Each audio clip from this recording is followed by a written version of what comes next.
My Inner Knowing, empowering you to find your compass for the journey.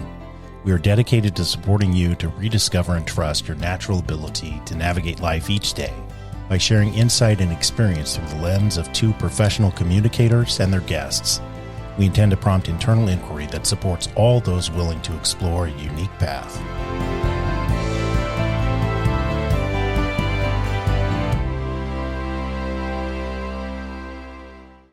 Hello. Hi there. Back again.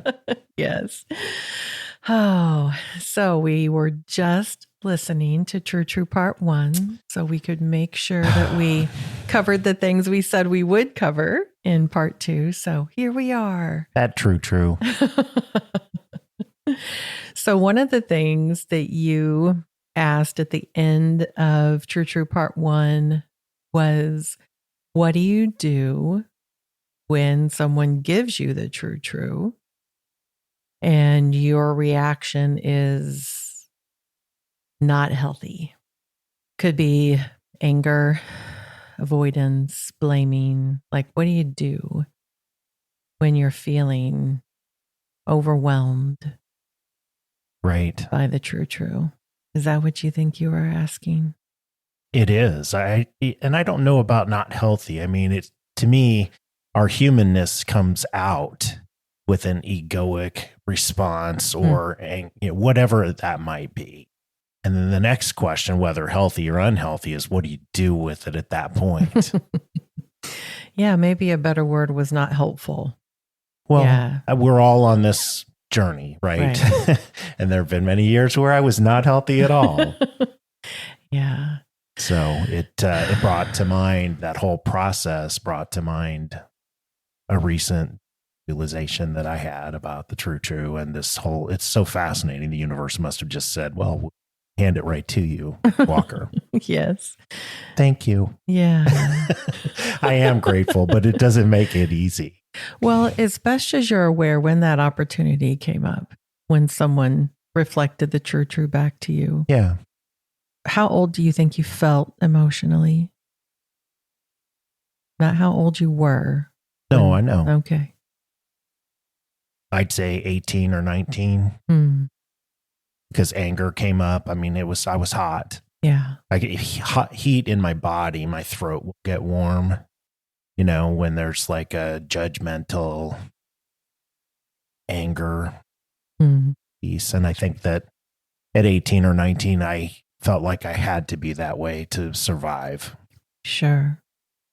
So you have that experience of feeling that warm in your body and anger.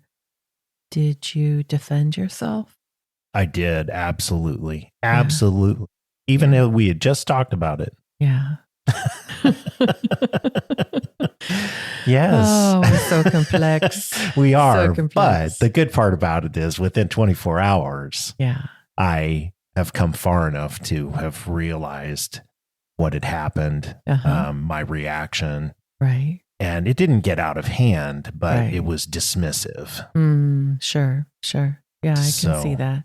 Yeah. So we were having, can I tell you? Yeah. Absolutely. Yeah. This, my daughter is 24. She's my only child.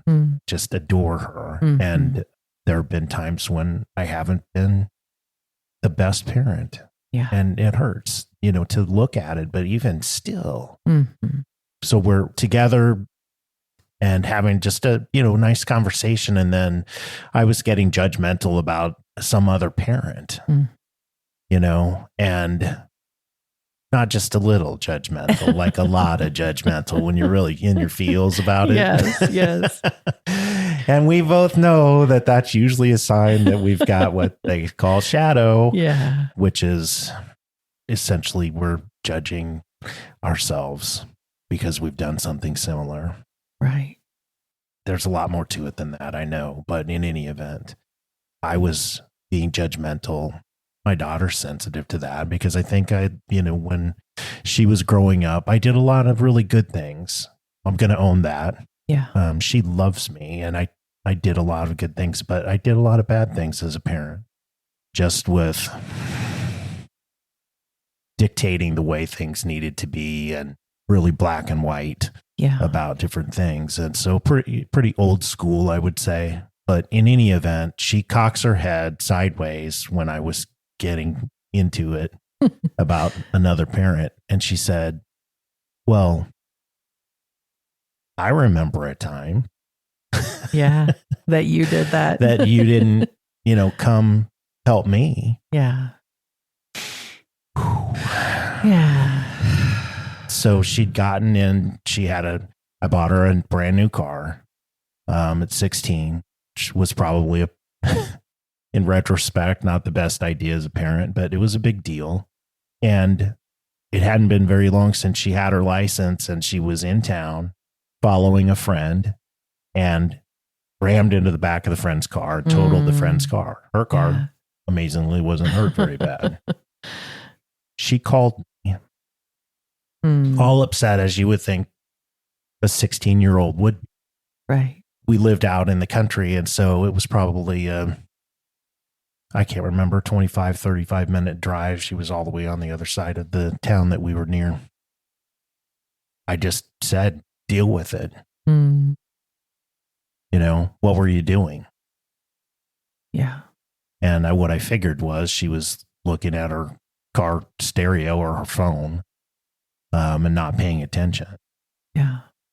So when she said, you've done that to me, I abandoned her. Absolutely did, which just, I'm sure with everything else that went on with her, just pinged completely.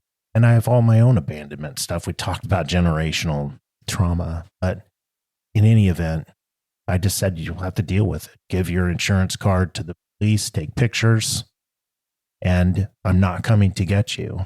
Yeah. Is your car movable? Yes. Then drive home. Yeah. And you could just see, she was 16 again, sitting there across the coffee table from me. And I was 19 or, when I did that, what was I? 44, 45, whatever. So we both were immediately back in that space. Yeah. Her being abandoned and me being judgmental. Yeah. And so this is getting back to the true piece is, her telling me her truth. That really hurt. And I asked you at the end of True 1. And so funny how it all comes around. Mm-hmm. What if somebody gives you the true and you don't like what you heard? Yeah. Yeah.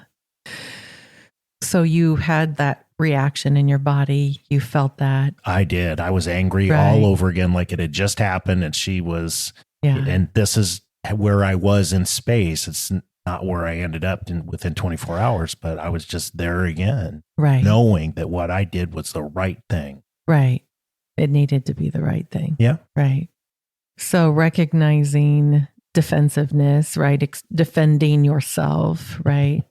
Yes. So this awareness that shame was triggered, even if it wasn't like at the top of your consciousness, right? It was happening. Yeah. I mean, for me, the shame piece doesn't come until later. Right. I've got to defend myself and be right first. Right. Yes. Yes, we do. Well, we do until we learn better, right? We do until we can do it better. Yes. Yeah. Yeah. So when I think about, when you ask about how can we respond differently in the moment when the true brings out of reaction in us, I think there's so many steps that we can work on in regards to how we decide what it means about us. What is the true? Like if someone says, you did that to me. What does that mean about us, right? Does it mean I'm bad? Does it mean I just, everything about our relationship no longer has any value or relevance, right? So can I hear the true and not lose my yourself? I thought you were going to say shit. Lose your shit. Yeah, well, that can I hear the true and not lose my shit? So I think there is a choice that we have to make, a very intentional choice. When we create the space in a relationship that either directly invites the true or the relationship has gotten healthy enough that the true becomes an option, right? Right. Which I feel like that's what's happened with your daughter, is that she knows she can say it now. Absolutely. Right. And so I think that piece has to be there first, right? Like we are committed to having the healthiest relationship that we can, I think is step one. And then step two is acknowledging, of course, this is going to be hard for me to hear. Of course, it's going to be triggering. Of course, I am going to have a reaction that makes me feel not good. Of course I am, right? It's not like, even though I may react well, it's not like I'm like, oh, that was so lovely. Thank you so much, right? And we'll get to that, that Right. story that I was going to tell. But no, just, of course it's going to hurt, allow it, breathe, feet on the ground. Okay. What is most important to me about this interaction? What's most important to me? I mean, like I will ask myself that. What do I really want from this? What is most important to me? In this case, healthy relationship with your daughter. Number one goal. Absolutely. Right. And so I believe if we make that choice, it's not that we don't have all this experience happening over here, but if we can ask ourselves that, what is the most important thing right now? Healthy relationship with my child. Then I think that can help too. We have to tell ourselves, this is really what I do want. I just think often we're just like, no, I just need to be right. No, I just need to defend myself. No, I can't hear that I harmed you, right? Because I don't see myself that way. Right. And I mean, it's so funny because I've done a lot of work over the last 6 years, 7. And it's just so funny, but I don't feel like a failure over it. Right. What I know is it took me more time than I wanted to take next time. Sure. And it's just one of those, sometimes you get the unexpected true. Yeah. Right. And then what happened for us is we went back into playing our roles Absolutely. that we used to play before our Right. relationship started to become really healthy. Right. Because my reaction shut her down and you could just see the hurt. Right. And I mean, it didn't dampen the whole evening or anything. It's just like she just squished it down inside, which, I know all about that too, right? So sometimes it takes a little bit of time. Sure. And so I think, okay, so we know that this is what we want. The relationship's allowed for it. We're having that conversation with myself. What is most important to me?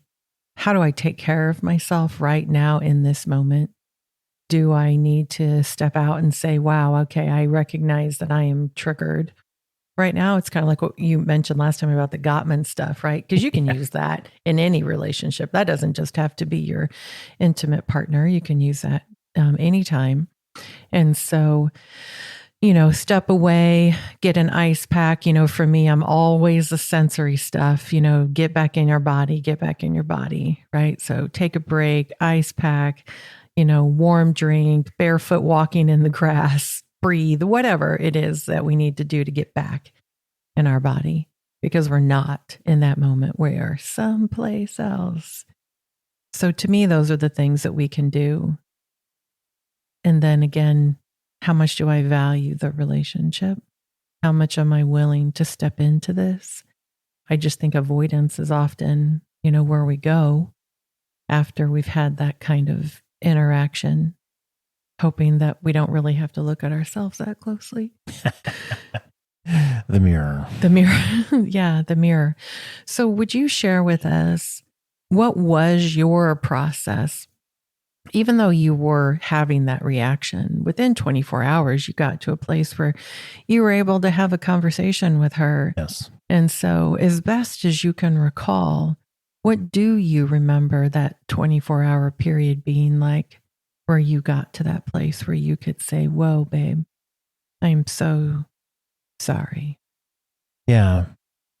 I think I stuffed it down in that moment. Okay. Had it, didn't want to ruin the rest of the visit. She shoved it down. I shoved it down. But I think for me, when you were talking about all the steps that you might take in that process, I was thinking, there's a fear piece that came up for me, a vulnerability piece about, then I'm dramatic. If hold on, I've got to go get my ice pack, or I'm going for a walk. And I know that those are helpful things to do. And it would have helped us address it then. Sure. When you say that, right, they could be dramatic. It could be, I have to go take a walk now. Or, oh my gosh, I need to go get an ice pack, right? It could be dramatic, right? And it could be used to try to induce shame so that she feels worse about even having brought it up, right? Right. Than the pain that you're feeling, right? Because we're really good at that, right? I'm feeling pain, so I'm going to make sure you feel pain too. So, but it doesn't have to be dramatic, right? It can just be, I want to do this well. I know it might be messy anyway, but what I recognize is the best thing for me to do right now is to go take a walk so that I can get clear, because I don't want to say stupid shit, right? Yeah. I don't want to cause any additional harm. Double down. Right. Sure. And so absolutely, I think how we deliver that, I need to take a break, absolutely matters. Well, it's interesting. It's a valid perspective, but where I was coming from was that the other person, if I'm trying to use some of these techniques in the other person, and we're talking about, a relationship that's, needs to keep being worked on. Right. But the other person might, you're always so dramatic. That might, now you've hurt each other. And so you need to get your space, to regulate yourself. And the other person goes on the attack.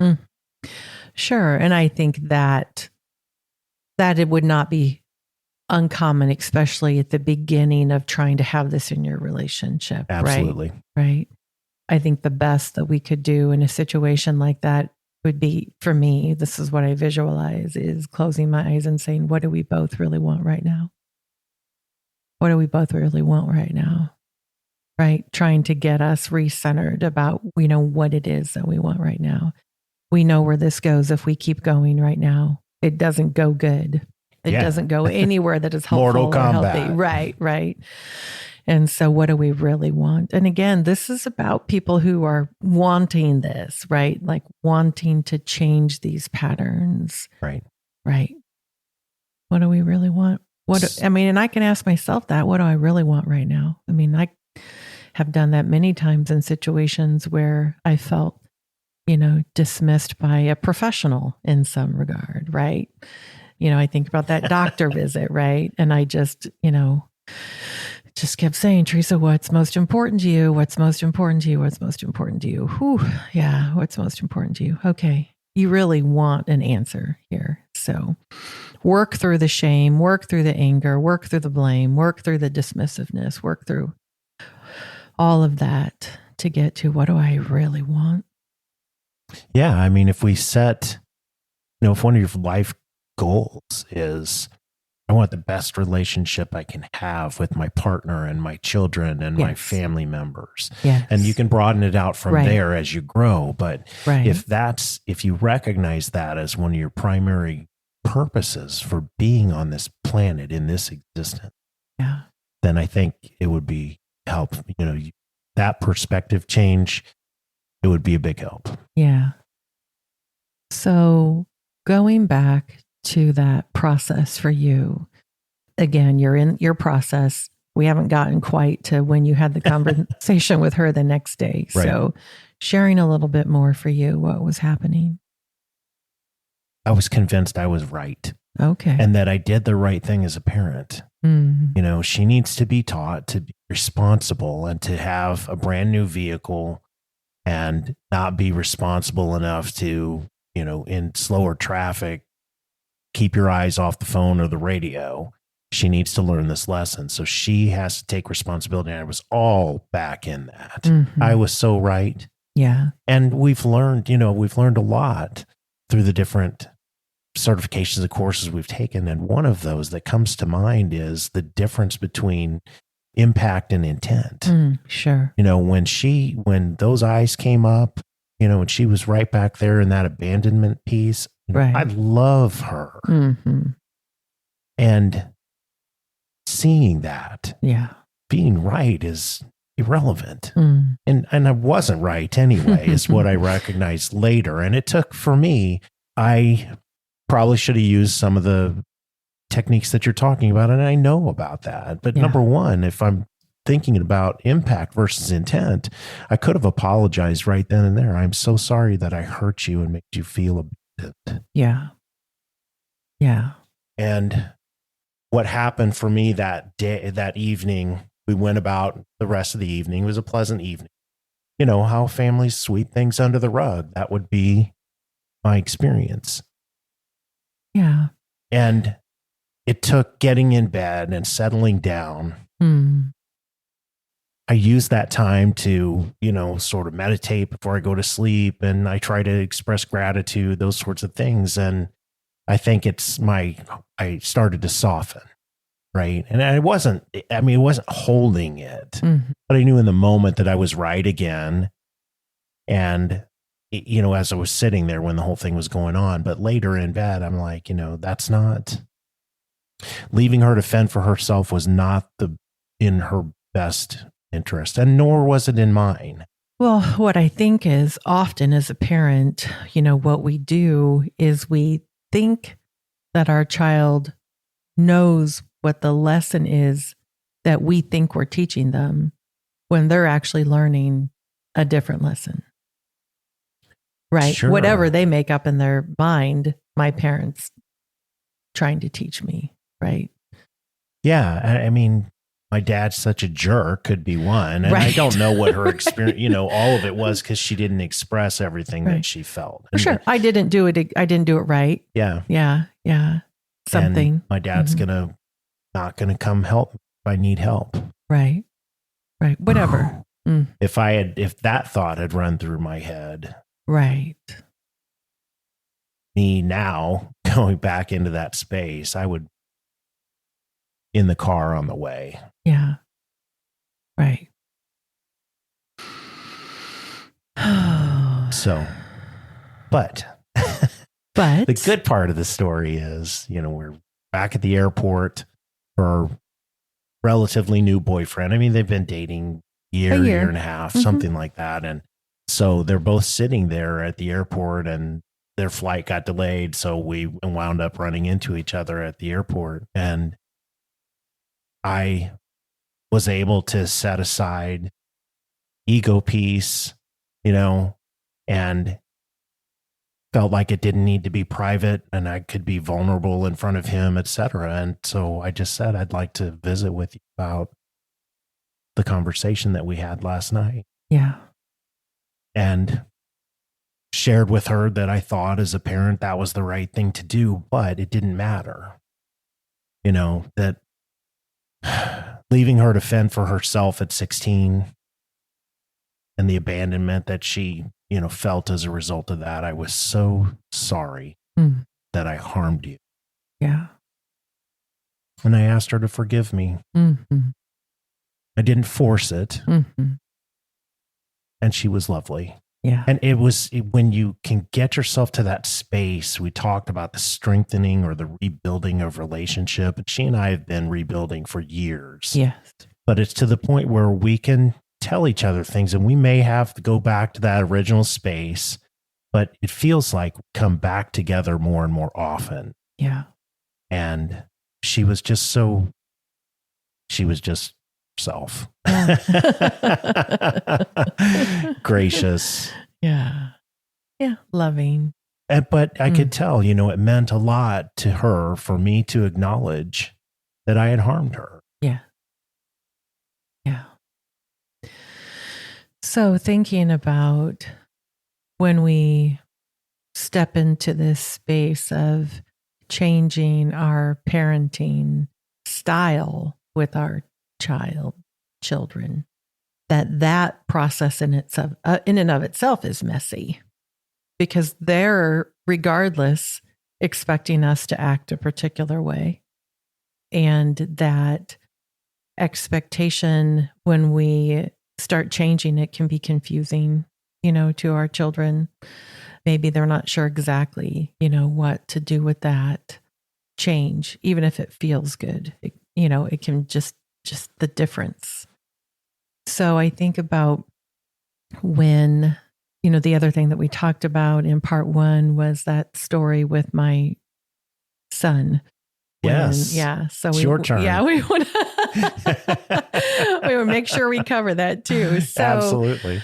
When I made this choice to be a more aware parent in regards to how what I did, impacted my kids, but also it really was, what is the lesson that I'm teaching them? And I learned that, I think it was, again, 15, 16, 17 years ago, somewhere around that time, I remember being in session with some young parents, and the wife was like wanting me to get her husband to say something when something's going on with the kid. And his response when we were talking about it was, I just want my kids to know that sometimes you don't need to say anything. And I said, do you think that's what your kids are deciding by you not saying anything? Because I'm thinking about 15 other things they could be deciding that you mean by not saying anything. And so for me, that conversation was like, oh, right, I do that too. Like, I think that my kids know where the teaching or the lesson is.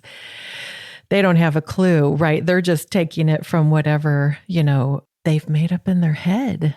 Sure. Yeah. Well, the brains aren't even fully developed. Oh, so. Right. Right. Depending on the age, but yes. Right. And so for me, it was then this more intentional, like, I want you to understand that I'm saying this or doing this because blah, blah, blah. And it's not about justifying my position, right? Like if I make a decision, it's like, I want you to understand my thought process, because what I hope is that it is easier for you to understand, even if you don't like the choice that I'm making, and that it also teaches you why I'm making that choice, what my thought process is, to take into consideration that I am thinking of all these things. Like, I'm trying to be as intentional as I can in the choice that I'm making.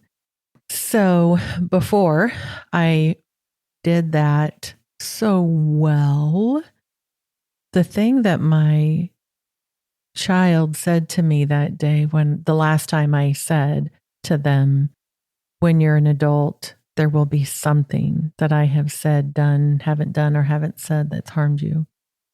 And all I ask is that when you have that awareness of it, if you come have a conversation with me about it.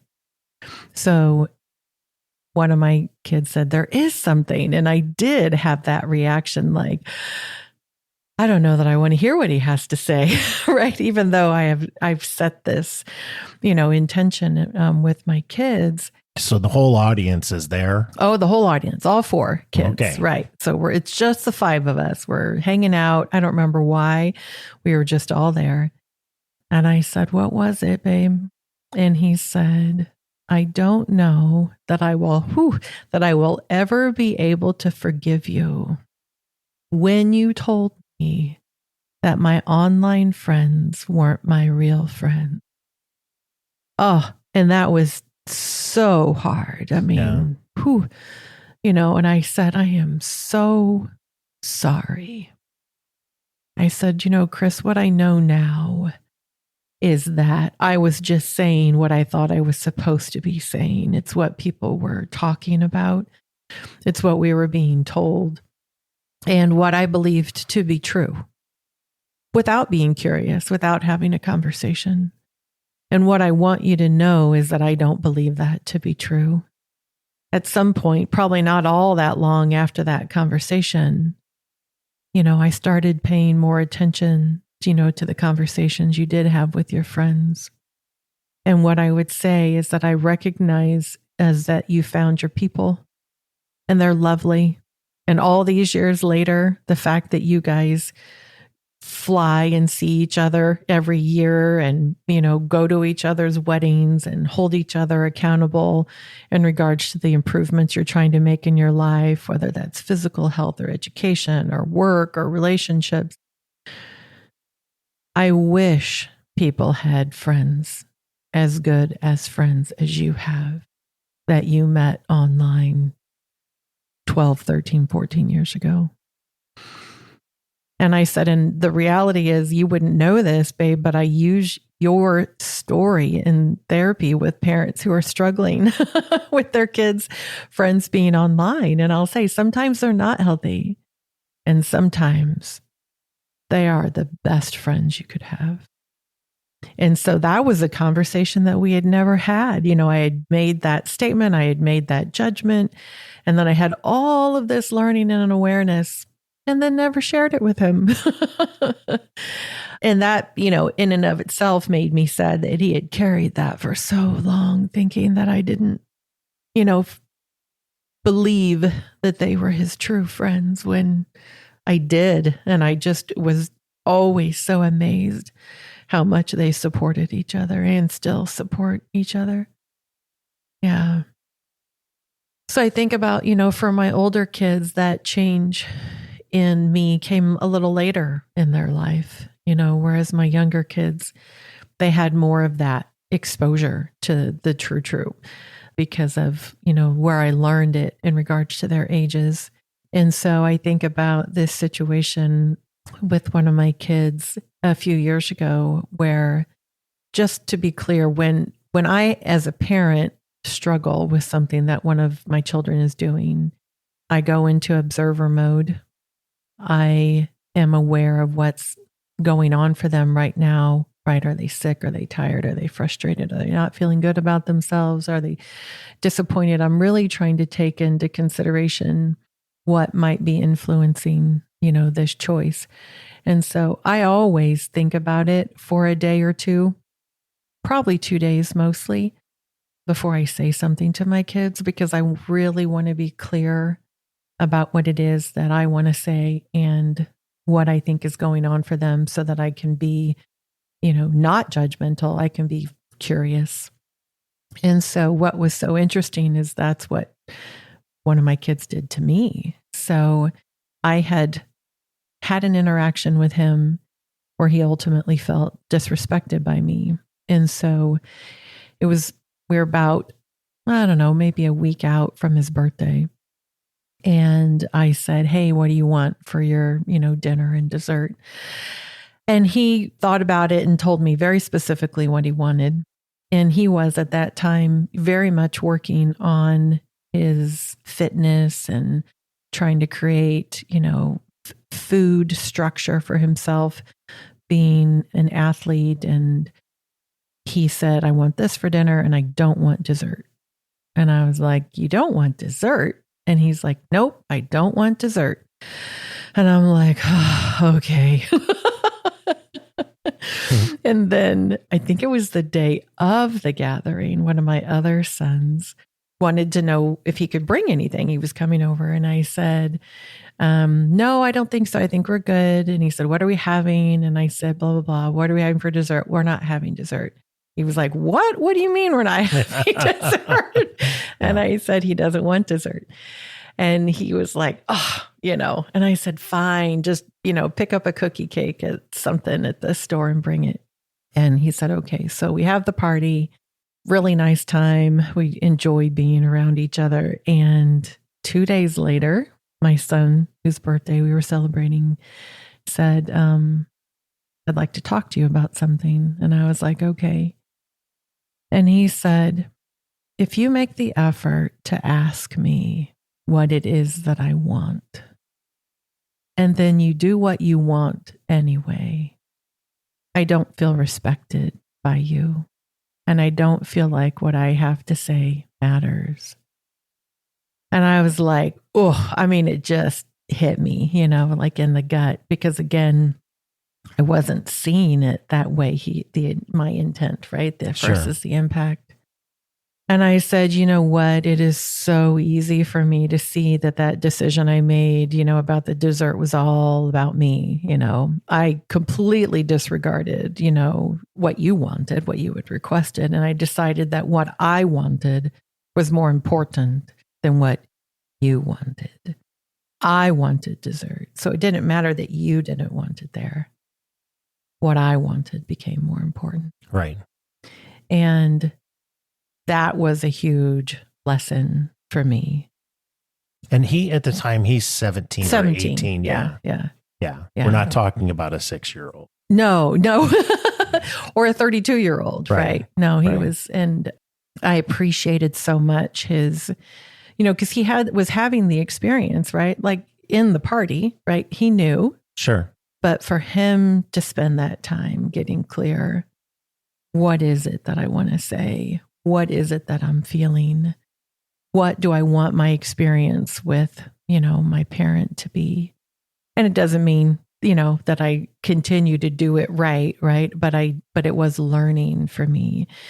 If I am going to ask somebody for what they want, then respect what they tell me. Sure. Yeah. Parenting. Whew. Well, true. Whew. Yeah. The true. Right. There's more that I'm curious about. And so, like I said last time, true, 2,764, right? No, it's just so important. It's so important to relationship. And it's, if you can do it well, right, it can be freeing and bring everybody closer together, because there's a trust that if I tell you my truth, that we may never agree. Right. And that's one of the things that I wanted to get into, is we gave examples of times where we decided we were wrong. Right. Right. But what if you're discerning and it's not an emotion reactive based response? Sure. You believe that you did the right thing. Right. And you're not going to change your behavior because they didn't like it. Right. I mean, that's a whole nother different conversation. But there are times like that. And the question is, ultimately, in a healthy relationship, how do you reconcile when there just are differences and you've told your truth? Right.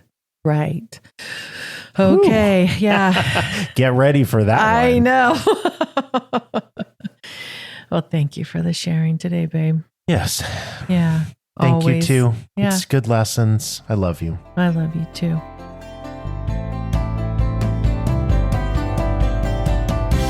Thank you for joining us today. We are excited to explore life with you. We encourage curiosity, self-growth, and we strive to be more compassionate every day.